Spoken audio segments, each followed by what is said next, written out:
Setiap kebaikan yang kita lakukan itu memiliki dua fungsi.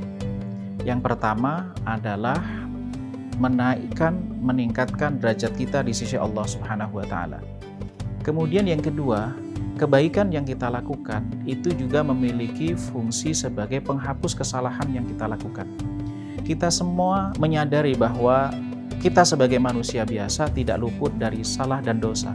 Bahkan bila kita belajar dari sejarah Nabi Adam alaihissalam, beliau juga termasuk sosok yang pernah melakukan kesalahan ketika Allah Subhanahu wa taala larang untuk mengkonsumsi mendekati satu pohon, lalu kemudian digoda oleh iblis sehingga mengkonsumsi dan melanggar ketetapan Allah Subhanahu wa taala pada waktu itu.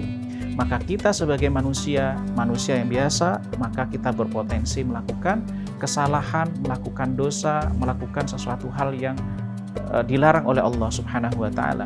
Maka salah satu bentuk dari kasih sayang Allah Subhanahu wa taala kepada kita, memberikan kepada kita peluang seluas-luasnya untuk mendapatkan hal sebab pengampunan.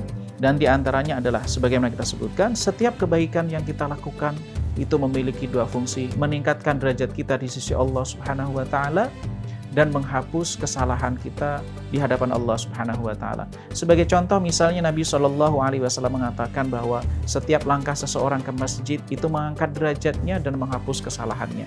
Begitu juga Nabi SAW mengatakan sholat 5 waktu, kemudian Jumat ke Jumat berikutnya, Ramadan ke Ramadan berikutnya, itu menjadi sebab penghapus kesalahan yang terjadi di antara keduanya selama mereka menjauhi dosa besar.